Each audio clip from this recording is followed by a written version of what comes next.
বাংলাদেশকে নিয়ে অত ভাবতে হবে না ভারতকে। বাংলাদেশ একটি স্বাধীন রাষ্ট্র, তারা তাদের মতো ভাববে, তারা তাদের রাষ্ট্রের কাকে গ্রেপ্তার করবে, কাকে পানিশমেন্ট দেবে, কাকে জামিন দেবে, সেটা তাদের বিষয়। এটা ভারতের নাক গলানোর কোনো দরকার নেই। আর যদি সত্যি অত দরদ থাকে ভারত সরকারের, আর যদি সত্যি সত্যি বাংলাদেশের হিন্দুদের উপর অত নির্যাতন হয়, তাহলে এখানে একটা আন্তর্জাতিক আইন মানো। আন্তর্জাতিক আইন মেনে ভারতবর্ষে বর্ডার এরিয়ায় তুমি শরণার্থী শিবির করে দাও, বর্ডার স্লিপ দাও, বর্ডার স্লিপ নিয়ে ভিসা নিয়ে ভারতবর্ষে ঢুকুক, তাদেরকে জল দাও, খেতে দাও বিপদগ্রস্ত মানুষগুলোকে। আবার প্রবলেম সলভ হয়ে গেলে তারা নিজের দেশে ফিরে যাবে। আবার সেটাতেও যদি তোমাদের মনে হয় যে না আরো বেশি ক্ষতি হচ্ছে, তা সৈনিক পাঠাও, যাও, বাপের ক্ষমতা থেকে যাও। নরেন্দ্র মোদী আর অমিত শাহ, শুভেন্দু অধিকারী একদম টিনের তলোয়ার নিয়ে গিয়ে ঘুরিয়ে ঘুরিয়ে দেখে কত বড় বাপের হিম্মত, কত বড় বাপের হিম্মত। ক্ষমতা থাকে তো বাংলাদেশে লড়াই করুক। আমার ভারতবর্ষের কোটি কোটি লক্ষ কোটি সৈন্য থাকলেও কিছু হবে না, কারণ ওরা 30 লক্ষ প্রাণের বিনিময়ে নিজের দেশকে তৈরি করেছে।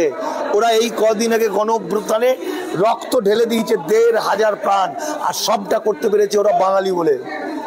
সেই জন্য বলছি বাঙালি কি জিনিস এই উড়িয়া, ওই মারোয়াড়ি, গুজরাটি কি ওই আমাদের মারাঠিরা বুঝবে না। বাঙালি, বাংলাদেশের বাঙালি হোক আর বাংলার বাঙালি হোক, আমাদের হৃদয়টা এক হৃদয়, আমরা একে অপরের পরিপূরক। মাঝে একটা মনে করেছে ওই বর্ডার দিয়ে, কাটা দিয়ে আমাদের হৃদয়কে ভাগ করা যাবে, কখনো হৃদয়কে ভাগ করা যায় না। আমরা আমাদের জায়গায় আমার দেশকে ঠিক করছি, ওরা ওদের জায়গা থেকে ওদের দেশকে ঠিক করছে। আসলে আমরা হৃদয়ের দিক থেকে এক। ভারতবর্ষ এত বড় একটা দেশ, যে দেশ প্রতিটি পাশাপাশি রাষ্ট্রের সঙ্গে ঝগড়া করে, একটা খিটখিটে বুড়ি টাইপের হয়ে গেছে, সবার সঙ্গে খারাপ। ভারতবর্ষ সবার সঙ্গে খারাপ ঝগড়া।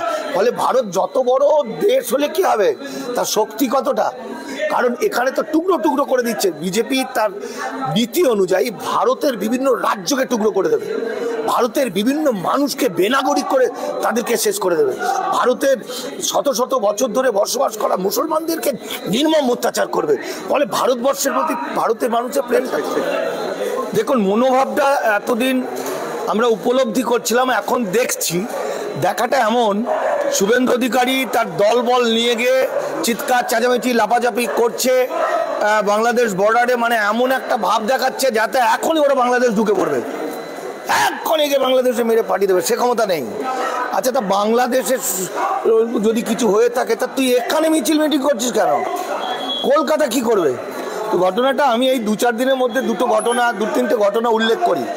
গত পরশু দিন এবিপি আনন্দতে একটা নিউজ আসে, সেই নিউজে বলছে 5-6 দিন আগে, নিউজে বলছে 3-4 দিন আগে, মানে এই শুভেন্দু অধিকারীরা যখন বলছে বাংলাদেশে গণহত্যা চলছে, জেনোসাইড চলছে, হিন্দু নিধন চলছে বাংলাদেশ, এই সময় 4-5 জনা ভারতে ঢুকে পড়ে গ্রেপ্তার হয়েছে, ইল্লিগাল পথে ঢুকেছে, অবৈধ অনুপ্রবেশকারী হিসাবে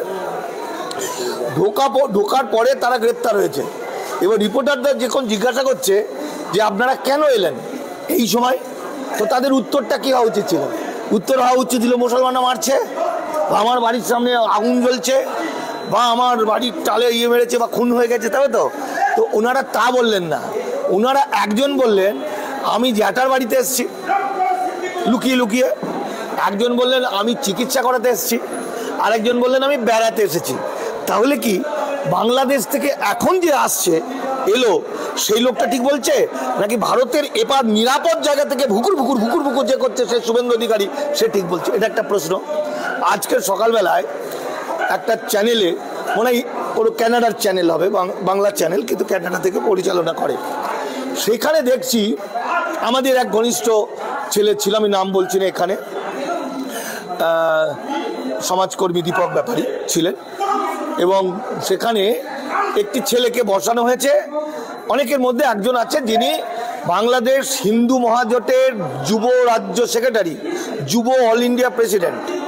তাকে জিজ্ঞাসা করছে অ্যাঙ্কার যে এই যে শুভেন্দু অধিকারী বা ভারত বলছে যে জেনোসাইড হচ্ছে, প্রচুর লোক মারা গেছে, হিন্দু নিধন চলছে, এর বিরুদ্ধে তো আমরা প্রতিবাদ করবো, আমরা কেন এখনো প্রতিবাদ করে উঠছি না?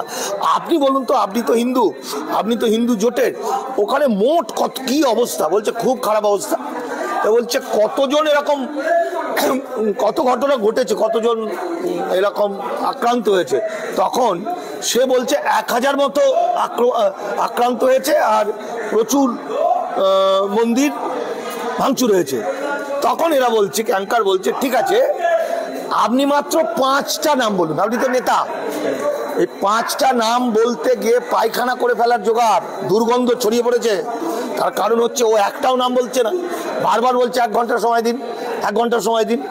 আসলে ঠিক একইভাবে তারপর আর একটা এলো হিন্দুত্ববাদী নেতা, মানে হিন্দুত্ববাদী না, হিন্দু, কিন্তু হিন্দুদের স্বার্থ নিয়ে কাজ করে, ভালো ছেলে বাঙালি। তাকে যখন জিজ্ঞাসা করছে সে বলছে যে 2001 সালে এবং 2021 সালে যে অবস্থা বাংলাদেশে হয়েছিল আজ তার তুলনায় কিছুই হয়নি, অথচ বাংলাদেশ নিয়ে এত প্রচার হচ্ছে, এটা ভারত বাংলাদেশের বিরুদ্ধে ষড়যন্ত্র করছে। সে বলছে ভারত বাংলাদেশের বিরুদ্ধে ষড়যন্ত্র করছে, কে বলছে? একটা হিন্দু। ফলে বাংলাদেশের প্রগতিশীল হিন্দু মুসলমান এবং বাংলার প্রগতিশীল হিন্দু মুসলমান শুভেন্দু অধিকারীদের জোকারিটা ধরে ফেলছে। আসলে শুভেন্দু অধিকারীদের 2025 সালের মধ্যে ভারতকে হিন্দু রাষ্ট্র ঘোষণা করার যে পলিসি শেষের দিকে এসে গেছে এবং সেখানে মুসলমানদের উপর নানা রকম টর্চার হবে, কিন্তু পশ্চিমবঙ্গেও হিন্দু মুসলমান দাঙ্গা লাগাতে পারছে না।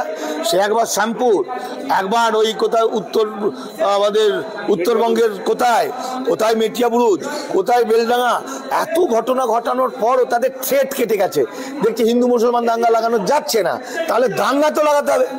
দাঙ্গা না লাগালে এখানে যে ওয়াকফ বোর্ড বিল আনার মধ্যে দিয়ে মুসলমানদের সব সম্পত্তি ক্রয় করে নেবো, ইউসিসির মাধ্যমে নামাজ আজাদ জাকাত সব কেড়ে নেবো, কই এখনো পর্যন্ত মানুষের দৃষ্টি ঘুরিয়ে দিতে না পারলে তাহলে তো মানুষ এটা নিয়ে আন্দোলন করবে। ফলে ওরা ওই বাংলাদেশকে ধরেছে, সব শালাকে ছেড়ে দিয়ে মেরে শালাকে ধরি। একটা ছোট্ট রাষ্ট্র বাংলাদেশ, বাঙালির রাষ্ট্র, কষ্টের মধ্য থেকে 30 লক্ষ প্রাণের বিনিময়ে তারা একটা রাষ্ট্র তৈরি করলো, হিন্দু মুসলমান উভয়ে, যারা আজকে পৃথিবীর নানা প্রান্তে লেখাপড়ায় এতটাই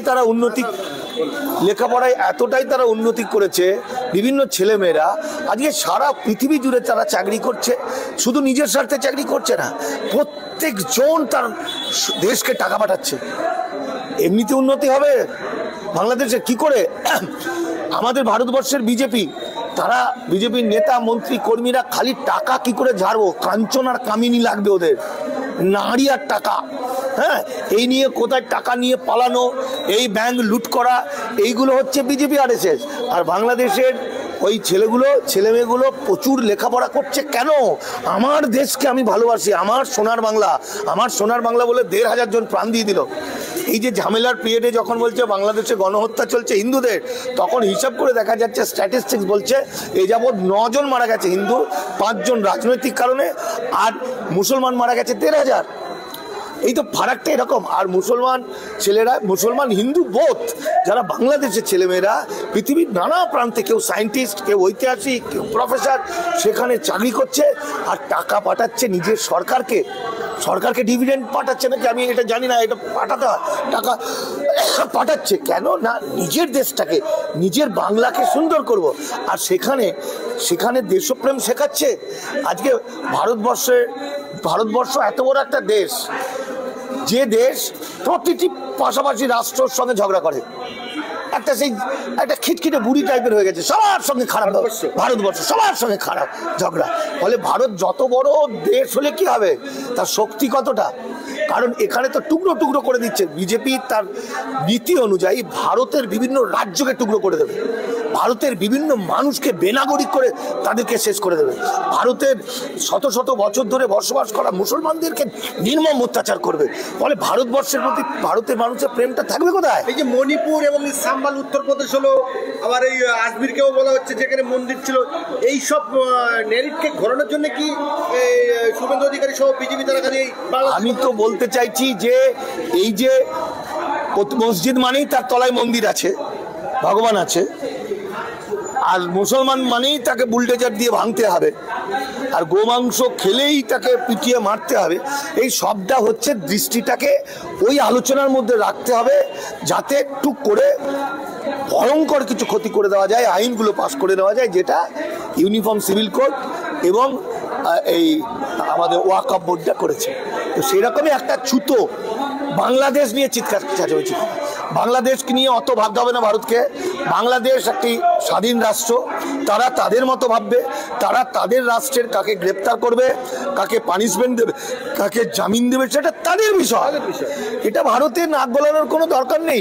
আর যদি সত্যিই অত দরদ থাকে ভারত সরকারের, আর যদি সত্যি সত্যি বাংলাদেশের হিন্দুদের উপর অত নির্যাতন হয়, তাহলে এখানে একটা আন্তর্জাতিক আইন মানো। আন্তর্জাতিক আইন মেনে ভারতবর্ষে বর্ডার এরিয়ায় তুমি শরণার্থী শিবির করে দাও, বর্ডার স্লিপ দাও, বর্ডার স্লিপ নিয়ে ভিসা নিয়ে ভারতবর্ষে ঢুকুক, তাদেরকে জল দাও, খেতে দাও বিপদগ্রস্ত মানুষগুলোকে। আবার প্রবলেম সলভ হয়ে গেলে তারা নিজের দেশে ফিরে যাবে। আবার সেটাতেও যদি তোমাদের মনে হয় যে না আরও বেশি ক্ষতি হচ্ছে, তা সৈনিক পাঠাও, যাও, বাপের ক্ষমতা থেকে যাও। নরেন্দ্র মোদী আর অমিত শাহ, শুভেন্দু অধিকারী একদম টিনের তলোয়ার নিয়ে গিয়ে ঘুরিয়ে ঘুরিয়ে দেখে কত বড় বাপের হিম্মত, কত বড় বাপের হিম্মত। ক্ষমতা থাকে তো বাংলাদেশে লড়াই করুক। আমার ভারতবর্ষের কোটি কোটি লক্ষ কোটি সৈন্য থাকলেও কিছু হবে না, কারণ ওরা 30 লক্ষ প্রাণের বিনিময়ে নিজের দেশকে তৈরি করেছে। ওরা এই কদিন আগে গণঅভ্যুত্থানে রক্ত ঢেলে দিয়েছে 1,500 প্রাণ, আর সবটা করতে পেরেছে ওরা বাঙালি বলে। সেই জন্য বলছি বাঙালি কি জিনিস এই উড়িয়া, ওই মারোয়াড়ি, গুজরাটি কি ওই আমাদের মারাঠিরা বুঝবে না। বাঙালি, বাংলাদেশের বাঙালি হোক আর বাংলার বাঙালি হোক, আমাদের হৃদয়টা এক হৃদয়, আমরা একে অপরের পরিপূরক। মাঝে একটা মনে করেছে ওই বর্ডার দিয়ে, কাটা দিয়ে আমাদের হৃদয়কে ভাগ করা যাবে, কখনো হৃদয়কে ভাগ করা যায় না। আমরা আমাদের জায়গায় আমার দেশকে ঠিক করছি, ওরা ওদের জায়গা থেকে ওদের দেশকে ঠিক করছে। আসলে আমরা হৃদয়ের দিক থেকে এক।